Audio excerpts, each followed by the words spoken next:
Hello, readers, and welcome back to Tell Between Tales. Today we are going to discuss The Last Unicorn by Peter S. Beagle. This is also a book that I listened to on Libby, and so I got it from the library, so I don't have a physical copy for you today. However, I wanted to talk about this book because I grew up watching this movie, and so listening to the book was very nostalgic, and I really, really enjoyed it. And there were times, I hadn't seen the movie in so long. So there were times I was listening to the book and the scenes from the movie would be popping up in my head, and even some of the dialogue. I was like, oh, I remember that. I remember that. I remember that. And then there were other times in the book, I was like, I have zero recollection of this happening in the movie. And there's a reason for that.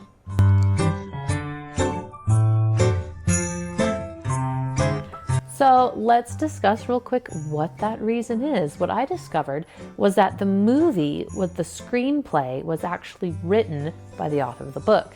So Peter S. Beagle actually wrote the screenplay for the movie, which is why it stays so close to the book. I think that every single line that was spoken in the movie actually came directly out of the book. I was really surprised when I was watching the movie again with my family after reading the book, how close and how identical all of the language was.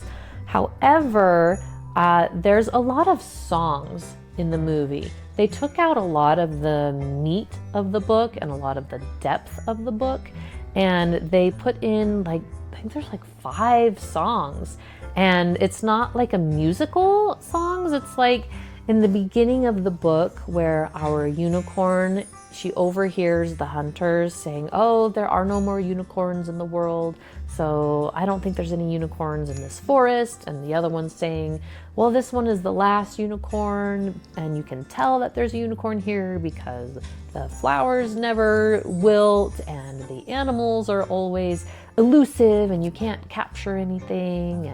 And so they're saying, oh, stay in your forest, unicorn. And she overhears this and she goes, how can I be the last?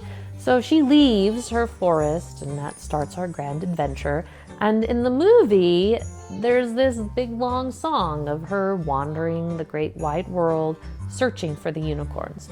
And you get songs like that. So it's an overlay song. It's not the characters actually singing. This movie's not a musical, but there are several times when they're traveling or time is passing, and the way that they choose to show that in the movie is through a song. And you're like, well, each song is 3 minutes long. I really actually wish, instead of putting all these songs in here, they should have cut those out, or maybe just had one song, like the song at the beginning where she leaves her forest and she's traveling and searching the world for the unicorns. And instead of putting all these other songs in there, they should have really kept the meat and the depth of the book. So we have a lot of, I feel like they're pretty iconic, fun characters. So we have our unicorn, which is, her name's basically just Unicorn. And she meets Schmendrick the magician, and he's this fumbling magician that can't really do a lot of real magic, and he messes up his magic tricks. And he's very much like that in the movie. However, in the book, we find out his whole story, because they talk about him having a timeless face, and he keeps saying in the book that he's older than he looks, although he doesn't really say that much in the movie, that because that depth and his backstory and what happens to him is completely removed from the movie. And I thought that that was a shame, because it really diminishes his character to just a fumbling, silly magician for kids. And it is a kids movie, and I can see maybe why they pulled that out. But there are a lot of kids movies today that have entertaining characters and also have a lot of depth to them. So I would have really liked to see that as well. When we finished the movie as a family, it was pretty much a consensus across the board where they're like, yeah, that was very superficial, and my kids didn't like the ending.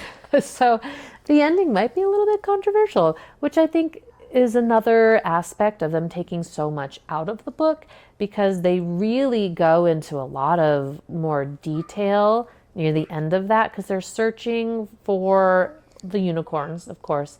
And I want to keep this part spoiler free, so I don't want to ruin, too much of anything, but I can say that they're looking for King Haggard's castle and the Red Bull, because you find that out really early in the book.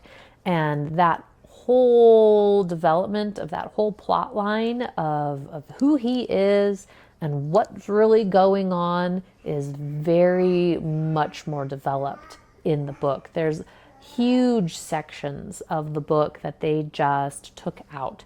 And that was really quite a big shame, because it talks about like prophecy and the building of the castle, and it really adds extra layers and more meat to the story. And so all of that is in the story. So even if you've seen the movie, I would definitely recommend reading the book, because you get so much more in the book. And then of course there's this scene that they took out, there's the merry band of robbers. they get waylaid at some point, and there's this whole discussion, philosophical discussion in the book about the value of truth versus just spreading lies about what you're doing, and stories, and fabricating your own story, and what's better, and what do people want to hear. Do they want to hear more about like Robin Hood and the fabricated stories, or do they want to hear about real life and what it really is like living out in the woods, and what we really do, and how we're subject to different other people, and the reality of everything, and the value of that. And so there's this huge philosophical discussion about that. And then of course with Schmendrick, when he actually does some real magic, you understand it a lot more in the book, and why that's important, because you see him performing a couple things in the movies, and you see him getting really excited, but you don't really understand the underlying, like I said, the depth of that, and what's really going on throughout his head while the whole thing is happening, and the magic coming and going, and the loss that he feels, and the whole scope and breadth of his emotions.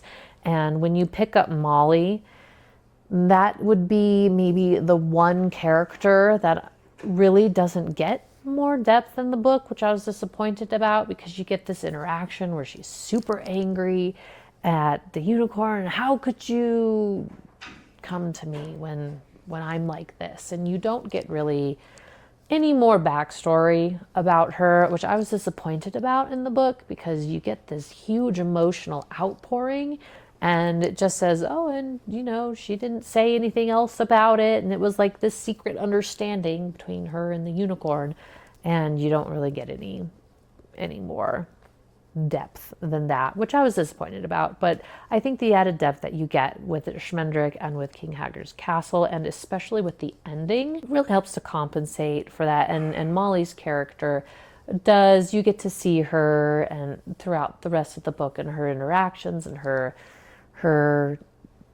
not really transforming, but who she really is, and wants to become, and how she's kind of accepted her life, and she's ready to. She's like, okay, I've done this, and this was my past, and this is now where we're going. This is what we're doing now, and I'm like, okay. So I really want to talk about the ending. I keep coming back to this, the ending. So we're going to say spoiler discussion starts now. So I'm going to add a spoiler part, because I really just want to talk about the ending here, and when they get to King Haggard's castle and what was taken out of the movie. So our group, we have Molly and Schmendrick and the unicorn, and they're traveling towards Haggard's kingdom, and they reach a town before they get to King Haggard's castle. And in this town, they meet the townsfolk, and that's where they really discover the prophecy about the witch who built King Haggard's castle, and he refused to pay her, and so she cursed King Haggard's castle that only someone from their town would be able to destroy the castle. And you get the story about the child of the prophecy, and how he was left out, and Haggard picked him up and took him to the castle. And he became Prince Lear. It's much more tied in with how the castle falls. You get a lot more of Lear going out and being the hero. He talks a lot about how he's become a hero for the Lady Amalthea, which of course is our unicorn turned into a human. And we don't get a whole lot more depth in the book of why it's such a terrible thing for Schmendrick to have turned her into a human versus having turned her into any other animal at all, except that, so it's not explicitly explained, but I believe it's because amongst all the other creatures, humans can feel those strong emotions, and you see her becoming more human the longer she stays human, and she's able to feel love for Lear, and she's able to feel regret and sorrow, and she could feel fear as a unicorn, but it was different. So this becoming human and the emotion of being humans is what really changed her over time. And even when she came back to be a unicorn again, she was still changed. She says she was the only unicorn who can feel regret. And there's more that goes on in the courting between Lear and the Lady Amalthea in the movie. It definitely makes it more romantic than it is in the book, because you see them holding each other and they kiss. And in the book, oh yes, my daughter gave me this, which is why I'm now holding it. She's right here. And in the book, the Lady Amalthea is very much more standoffish with Prince Lear for a very long time. Like they don't even touch for, like, actually they don't ever touch. She will, because she doesn't like to be touched. And so that is something that's very different in the book versus the movie, which I think would have really, it would have made the movie different. It's like my kids were not happy about how, oh, they fall in love and now they can't be together because she had to go be turned back into a unicorn, and it's not a happy ending. Whereas in the book, she falls in love with King Lear, or not King, well, he's King Lear at the end. She falls in love with Prince Lear.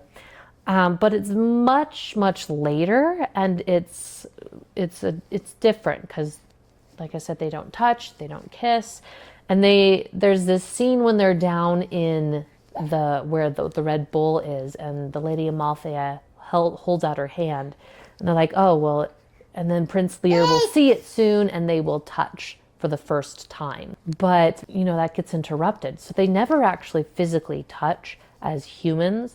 And so the need for her to turn back into a unicorn it happens so fast in the movie. It's almost like, oh, does it, like, really, does it have to happen that way? And it's better explained in the book, and it's makes much more sense in the book. And I like how they talk too about, the story. This is where the story's going to end. This is how the fairy tale ends. This is where the adventure ends. Let the quest end here. And Lear is like, well, the quest can't end here because it's not finished. And then Molly's like, oh, well, you tricked him. How could you do that? Because you brought out his noble side. And there's a lot more after she gets turned back into a unicorn and frees all the unicorns from the sea.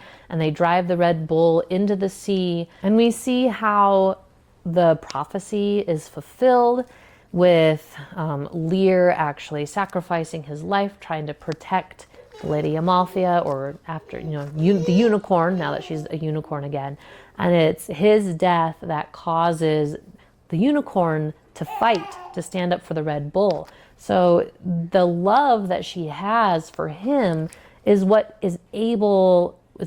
enables her to fight the Red Bull and to drive him back and to free all of the unicorns. And then all of the unicorns come stampeding out of the ocean and run the castle down, thus fulfilling the prophecy. So really it's him, he's the cause of the fall of the castle, because he's the one, his death inspired the last unicorn to fight the Red Bull. And so I thought that was an interesting way that the prophecy was fulfilled, that he wasn't necessarily like the one who destroyed the castle. It was the unicorns that stampeded and destroyed the castle. And then all the unicorns stampede across his lands. And so when the unicorn comes and basically raises him from the dead, because she's a magical creature and she can do that. And they talk about that in the book. They're like, oh, a touch from a unicorn's horn can overcome death. And so she gives him that gift, and she just says, I remember you. And she raises him from the dead. And they talk about, oh, well, she touched you twice. You know, she touched you first time to raise you from the dead, and she touched you the second time. That was for you. And so then the book still isn't over. We still get this nice long wrap up of Lear going with Schmendrick and Molly and escorting them to the ends of his kingdom, the boundaries of his kingdom. And they go through and they see the blessings of the land being touched by all the unicorns and all of the good that that has done and all of the amazing things that are coming from that. And I like the way that the book ends too, a lot better than the way that the movie ends, just like the very, very ending, because Molly and Schmendrick leave and King Lear is going back to be the king in his own kingdom, because he's now the king and he's got responsibilities and a kingdom to rule, and all the unicorns are now free. And it's really fun because the princess comes along from this neighboring kingdom. It's like, oh, you need to help me. And Schmendrick is like, my dear, the one you want just rode that way. I send all my princesses to him. And so it was really fun. I really enjoyed it. It makes a lot more sense in the book. So read the book instead. Read the book, even if you've seen the movie. It's just better. It's just amazing. You should definitely read it. I really enjoyed it. It's super sweet. 10 out of 10 for language, of course. And thanks for watching. Let me know if you've seen the movie, if you've read the book, and what you think. Thanks. Bye.